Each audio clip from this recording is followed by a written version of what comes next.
آپ کم سے کم اس کو اتنی تنخواہ تو دیں گے نا جو ایک آئی ٹی پروفیشنل کو دیتے ہیں. ایک آئی ٹی پروفیشنل اس ملک میں کتنا کماتا ہے؟ 1 لاکھ 1 لاکھ 1.5 لاکھ. ٹھیک ہے, اگر 1 لاکھ 1.5 لاکھ آپ آئی ٹی پروفیشنل کو یا ملٹی نیشنل کمپنیاں آئی ٹی پروفیشنل کو دے سکتی ہیں, تو ہمارے کم سے کم وہ محلے کے جہاں ایفلوئنٹ کمیونٹی ہے وہ اپنے لوکل مساجد کے امام کو 1 لاکھ 1.5 لاکھ, چلو 1 لاکھ 1.5 لاکھ نہ دے, 70 80 90 ہزار کو دے سکتے ہیں. یو ایس میں یا کینیڈا میں اور بھی دوسرے ملکوں میں جو امام کی ایوریج سیلری ہے, خصوصاً ایسی مساجد میں کہ جہاں نارملی جمعہ کی نماز میں 1000 بندہ ہوتا ہے, وہاں ایوریج سیلری 80 to 90,000 USD ہے, اور اتنی ہی سیلری ایک آئی ٹی پروفیشنل کی ہے.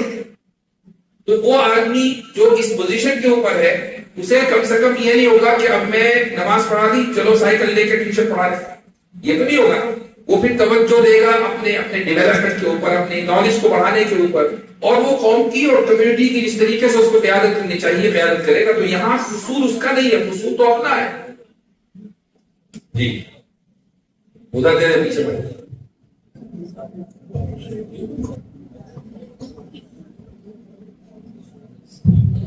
السلام علیکم. وعلیکم السلام.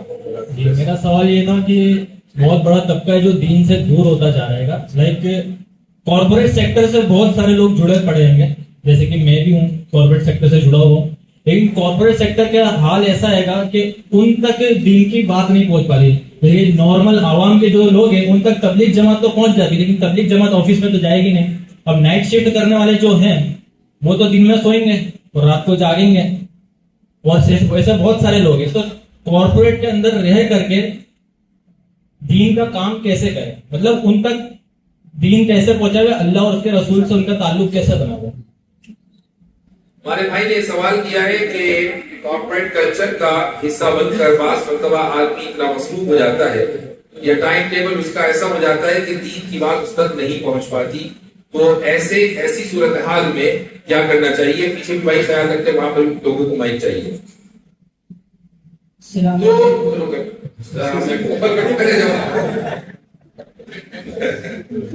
تو اس کا دیکھیں جواب یہ ہے کہ دین سیکھنے کی ذمہ داری ہر فرد کی اپنی ہے, یعنی یہ ایک انڈیویجول رسپانسبلٹی ہے. کمیونٹی آپ کا تعاون تو کر سکتی ہے, یہ ایسا ہی ہے کہ جیسے گاؤں میں کسی بچے کی پرورش میں پورا گاؤں شامل ہوتا ہے, سب کو جو کہ قریب لوگ رہتے ہیں, لوگ ایک دوسرے کو جانتے ہیں. بچہ اگر پریشان کر رہا ہے یا باہر گھوم رہا ہے پھر رہا ہے خامخواہی, تو پہلے کا کوئی بھی آدمی کان پکڑ کر اس کو گھر لے آتا ہے, تو پورا گاؤں اس بچے کی پرورش میں شامل ہے. لیکن یہ گاؤں صرف پیرنٹس کی اسسٹنٹ کر سکتا ہے, ان کا تعاون کر سکتا ہے. اصل ذمہ داری تو پیرنٹس کی ہے, چاہے وہ گاؤں میں رہے یا شہر میں رہے. ایسے ہی ہر فرد کی اپنی ذمہ داری ہے کہ وہ دین سیکھے اور دین پر چلے. کمیونٹی صرف آپ کو تعاون فراہم کر سکتی ہے. اب ایسی صورتحال میں جبکہ رات کو جاگنا ہے اور وہ بھی آفس میں, اور دن کو سونا ہے, پھر بھی ایسا تو نہیں ہے کہ پورے دن آپ سوتے ہی رہیں, آپ اٹھیں گے بھی. جب مسجدوں میں 5 وقت کی نماز کا انتظام ہے تو کیا ایسی صورتحال میں آپ مسجد میں نہیں آ سکتے؟ کیا نائٹ شفٹ شروع ہونے سے پہلے عشاء اور نائٹ شفٹ کے بعد فجر کی نماز مسجد میں ادا نہیں ہو سکتی, اور آپ فجر سے ظہر تک کے سوئیں اور ظہر کی نماز پھر مسجد میں پڑھیں, اور اس کے بعد آپ اپنی نارمل لائف چلائیں اور دین سیکھیں عصر کے بعد, دین سیکھیں مغرب کے بعد, دین سیکھیں ظہر کے بعد. تو چونکہ آپ کا جو یعنی کام کرنے کا جو وقت ہے وہ تو رات ہے, آپ یہ نہیں کہہ سکتے کہ بھائی میں کام کس وقت کروں گا, کام تو آپ رات میں کریں اور سو بھی لیے. نہیں, میرا سوال میرے لیے نہیں تھا, میرا سوال تھا یوں کہ لوگوں کو دین کے قریب کیسے لاؤں. کیسے, اب یہ سوال ایک تو تھا پریکٹیکل, اب دوسرا ہے کہ کیسے لائیں. آپ اگر اس ماحول میں ہیں, اس ماحول میں آپ ہیں اور آپ کی زندگی میں خود دین ہے, تو آپ ایسے لوگوں کے ساتھ دینی باتیں شیئر کر کے ان کو دین کے قریب لا سکتے ہیں. کانورسیشن سے اور ڈائیلاگ سے ہی مسئلہ حل ہوگا. کسی کو کان پکڑ کے تو مسجد میں لائیں گے, کسی کے اوپر زبردستی کریں گے نہیں. تو آپ کیسے کریں گے؟ آپ دین کی بات ان کے ساتھ شیئر کریں اور شیئر کرتے رہیں پیشنس کے ساتھ, صبر کے ساتھ, انشاءاللہ وہ دین کے قریب آئیں گے. دوسرا سوال یہ تھا. ٹھیک, السلام علیکم. اچھا السلام علیکم. وہ ابھی رکا ہے آپ کھڑے ہو جائیں. جی السلام علیکم. علیہ السلام. میرا سوال یہ تھا کہ جب تک ہم قرآن کو نہیں سمجھیں گے تب تک ہم اپنے مذہب کو نہیں سمجھ سکتے. یہ بات صحیح ہے؟ بالکل صحیح. ہلو. ہو گیا. بہت آسان تھا. السلام علیکم. سوال یہ تھا کہ جب تک ہم قرآن کو نہیں سمجھیں گے اپنے دین کو نہیں سمجھیں گے. کیا یہ بات صحیح ہے؟ میں نے کہا صحیح ہے. جی السلام علیکم. وعلیکم السلام. مفتی صاحب میرا سوال یہ ہے, آپ نے جیسے توحید کے حوالے سے بیان فرمایا, تو کیا اللہ پاک صرف عرش پر موجود ہے کہ اللہ پاک ہر جگہ موجود ہے؟ اللہ پاک اپنی ذات کے اعتبار سے, میں سوال ریپیٹ کر دیتا ہوں کہ سوال سائل نے کیا کہ کیا اللہ ہر جگہ موجود ہے یا صرف عرش کے اوپر موجود ہے. اس کا جو دوسرا حصہ ہے پہلے میں اس کا جواب دوں گا. یہ کہنا کہ اللہ ہر جگہ اپنی ذات کے اعتبار سے موجود ہے غلط ہے. اللہ ہر جگہ اپنے علم کے اعتبار سے موجود ہے, یہ صحیح ہے. یعنی اس کا علم ہر جگہ ہے, وہ ہر جگہ کو, اس کا علم ہر جگہ کو کا احاطہ کیے ہوئے ہے, لیکن اس کی ذات ہر جگہ ادھر بھی ادھر بھی ہے اور پلر میں بھی اور چھت میں بھی ہے, یہ غلط ہے. کیوں؟ اس لیے کہ ساری کی ساری چیزیں زمان اور مکان کے ٹائم اور اسپیس کے تحت آتی ہیں, اور اللہ تعالیٰ ٹائم لیس بھی ہے اور اسپیس لیس بھی ہے. وہ لازمان اور لامکان ہے. جب وہ لازمان اور لامکان ہے تو اب یہ دیکھا جائے گا کہ عرش خود کسی ٹائم اور اسپیس میں ہے یا نہیں. عرش بھی ٹائم اور اسپیس میں ہے, کیونکہ عرش مخلوق ہے. ہر چیز جو مخلوق ہے وہ کسی نہ کسی ٹائم میں ہوگی, کسی نہ کسی اسپیس میں ہوگی. اگر آپ اللہ کو عرش کے اوپر بٹھا لیں, اور بٹھانے کا لفظ نہ قرآن میں ہے نہ حدیث میں ہے, جو لفظ موجود ہے قرآن میں وہ ہے استوا کا, اور استوا کے معنی بیٹھنے کے نہیں آتے. اگر کوئی آدمی یہ کہتا ہے کہ نہیں الرحمن علی العرش استوا کا مطلب ہے کہ اللہ عرش پر بیٹھا, اس سے بڑھ کر بھی تعبیر کیا ہوگی؟ یہ تو تعبیر ہے.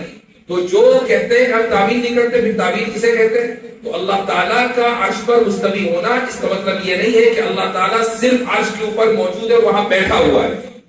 یہ اللہ کی صفت ہے اور صفت متشابہ ہے, اور سب سے بہتر طریقہ یہ ہے کہ اللہ ہی جانتا ہے کہ اس کے حقیقی معنی کیا ہے.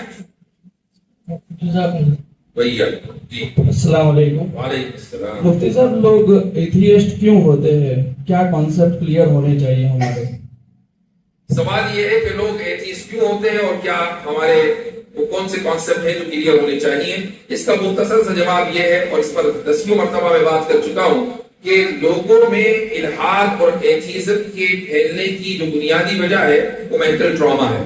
مینٹل ٹراما 70 to 80% ایتھیسٹ میں یہی ملے گا. کوئی نہ کوئی کبھی بچپن میں ٹارچر ہوا ہوگا, کوئی فیملی ڈسپیوٹ ہوا ہوگا, کوئی حادثہ ان کی زندگی میں ہوا ہوگا کہ جس سے وہ ابھر نہیں پائے, اور اللہ تعالیٰ کی قدرت کے تعلق سے انہیں شکوہ شکایت ہو گئی, اس وجہ سے وہ ایتھیسٹ بن جاتے ہیں. یہ 70-80% کیسز میں یہی ہوتا ہے. تو لاسٹ کوشچن ہے. جی ہاں, انہوں نے بہت دیر سے ہاتھ اٹھایا ہوا, اس کے بعد یہ. جی غیر اللہ کے پکارنے کے سلسلے میں ایک سوال تھا, جیسے کہ قرآن میں بھی شاید اللہ پاک نے فرمایا کہ آپ اگر ان کو پکارو گے تو جواب نہیں دیتے. تو اس کے سلسلے میں ایک مسلمان اور ایک غیر مسلم کے ذہن میں بھی ایک سوال آ سکتا ہے کہ ہم بھی نماز پڑھتے ہیں, تو جیسے سورہ فاتحہ کے ایک سینٹنس پر اللہ پاک جو جواب دیتا ہے, لیکن ہم محسوس نہیں کرتے اللہ ماشاء اللہ کوئی وہ مرتبے پر پہنچا ہوا ہے. تو اگر کوئی یہ سوال کرتا ہے کہ آپ نماز پڑھتے ہو تو بظاہر تو جواب آتا نظر نہیں آ رہا, تو ہم کہیں گے کہ ہمارا یقین ہے. تو وہ بھی کہے گا کہ ہم مورتی پوجا کرتے ہیں, وہاں سے جواب آتا ہے ہمارا بھی یقین ہے.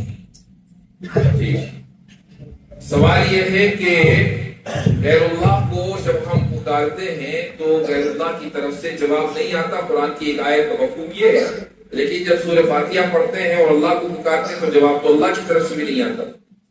تو وہ جو آیت ہے جس کا آپ نے ریفرنس دیا ہے, وہ آیت ذرا پڑھیے گا.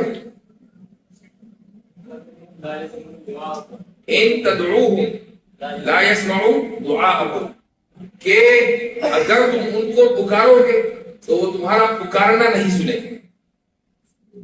آیت کیا ہے؟ وہ نہیں سنیں گے. ٹھیک ہے, آپ کا جو سوال ہے وہ اللہ کے سننے کے تعلق سے یا اللہ کے جواب دینے کے تعلق سے؟ اللہ کے جواب دینے کے تعلق. آیت میں تو ان کا سننا, ان کے سننے کی نفی کی گئی, یہ کہا گیا کہ تم ان کو پکارو گے وہ نہیں سنیں گے، ہم اللہ کو پکاریں گے اللہ سنتا ہے. ٹھیک ہے، دونوں چیزیں الگ الگ ہیں. رہی یہ بات، اس کی بھی وضاحت کروں، رہی یہ بات کہ ہم اللہ سے دعا مانگیں تو کیا اللہ ہماری دعا کا جواب دیتا ہے؟ بالکل دیتا ہے، لیکن ہمیں تو سنائی نہیں دیتا. دعا کا جواب دینے کے لیے ہمارا سننا ضروری نہیں ہے. جس چیز کی ہم دعا مانگ رہے ہیں وہ مل جانا اس بات کی دلیل ہے کہ اللہ نے ہماری دعا سنی ہے. تو بعض مرتبہ ایسا ہوتا ہے کہ ہم نے دعا مانگی اور ہمیں وہ چیز نہیں ملی، تو اس کا مطلب یہ ہے کہ ہم ایک ایسی چیز مانگ رہے تھے جو ہمارے لائق نہیں تھی، تو پھر اللہ تعالیٰ وہ دے گا کیوں؟ ٹھیک ہے جی بھائی.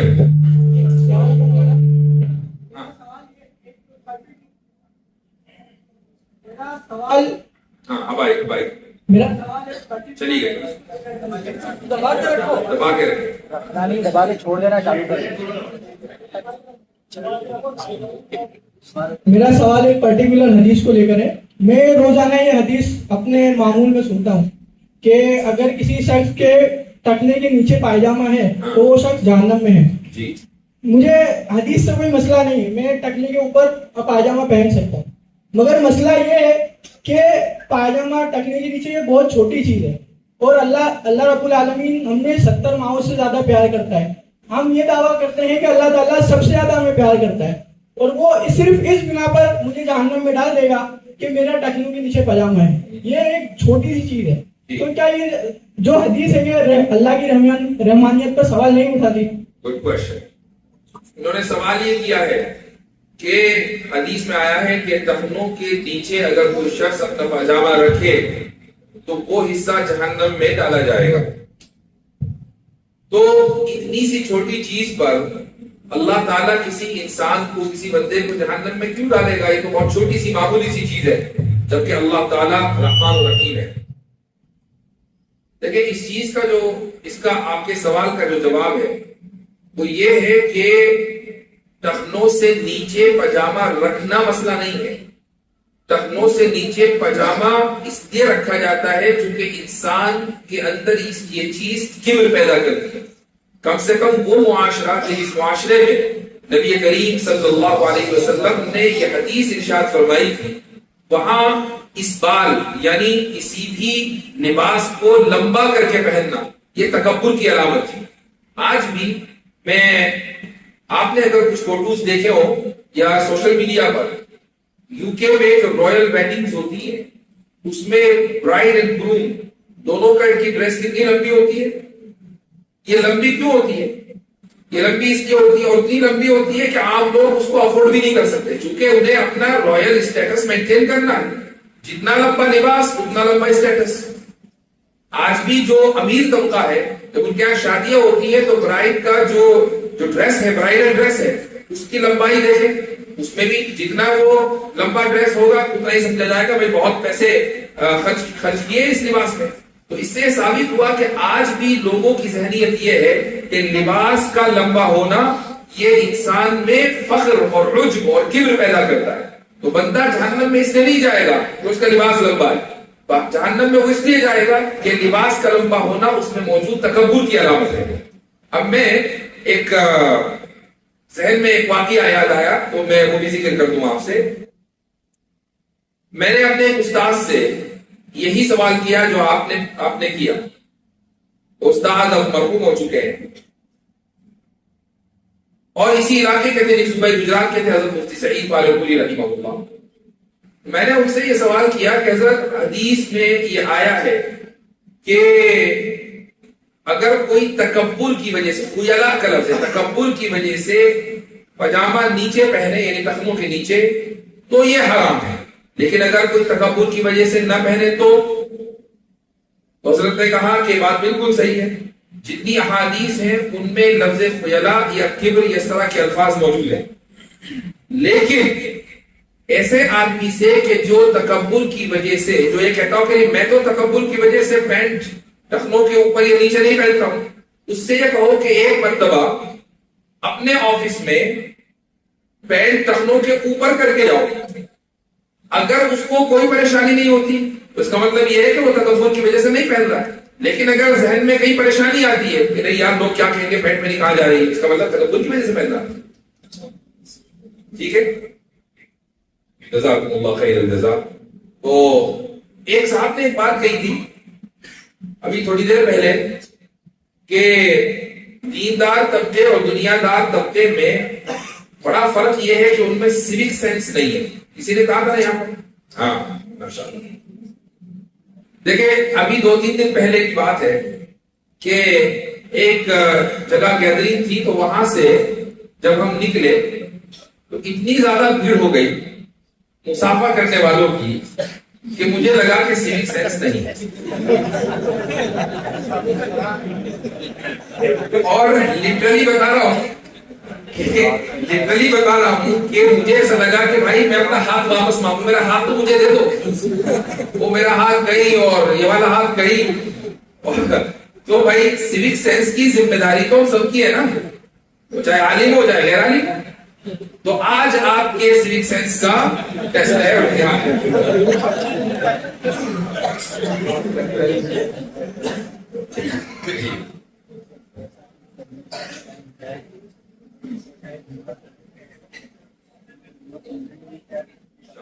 دعا کر لیں. الحمدللہ رب العالمین والعاقبۃ للمتقین والصلاة والسلام علی سید الانبیاء والمرسلین وعلى آلہ وصحبہ اجمعین. ربنا آتنا فی الدنیا حسنہ وفي الآخرة حسنة وقنا عذاب النار. اللهم إنك عفو تحب العفو فاعف عنا يا كريم، فاعف عنا يا غفور. ربنا لا تزغ قلوبنا بعد إذ هديتنا وهب لنا من لدنك رحمة. اللهم اغفر لنا وارحمنا واهدنا وعافنا وارزقنا واحفظنا. اے الہ العالمین ہمارے یہاں جمع ہونے کو قبول فرما. اے اللہ ہمارے گناہوں کو معاف فرما. اے اللہ ہمیں فتنوں سے بچا، ہمیں فتنہ گروں سے بچا. اے اللہ ہمیں شیطان کے راستے سے ہٹا دے. اے اللہ ہمیں نبی کے راستے پر چلا دے. اے اللہ ہمیں نبی کریم صلی اللہ علیہ وسلم کی شفاعت نصیب فرما. اے اللہ ہم میں جو لوگ بیمار ہیں ان کی بیماریوں کو دور فرما دے. اے اللہ ہم میں جو لوگ پریشان حال ہیں اے اللہ ان کی پریشانیوں کو دور کر دے. اے اللہ ہم میں جو مقروض ہیں ان کے قرضوں کی ادائیگی کا سامان فرما دے. الہ العالمین ہم میں جو لوگ بھی کسی بھی بیماری اور کسی بھی پریشانی میں مبتلا ہیں اے اللہ ان کی بیماریوں اور پریشانیوں کو دور کر دے. اے الہ العالمین ہماری ایمان کی حفاظت فرما، ہماری نسلوں کی ایمان کی حفاظت فرما. اے اللہ ہمیں قرآن سے وابستہ کر دے، ہمیں دین سے وابستہ کر دے. ہمیں نبی کریم صلی اللہ علیہ وسلم کی محبت عطا فرما. اے اللہ ہمیں اپنی محبت عطا فرما. الہ العالمین اے رب کریم ہماری عمروں میں برکت عطا فرما، ہمارے رزق میں برکت عطا فرما، ہماری زندگی میں برکت عطا فرما. اے اللہ ہمیں دین کی خدمت کے لیے قبول کر لے. اے اللہ ہم میں جو لوگ کسی بھی فیلڈ میں ہیں اے اللہ ہمیں حسن نیت کی توفیق عطا فرما. سبحان ربک رب العزة عما یصفون وسلام علی المرسلین والحمد للہ رب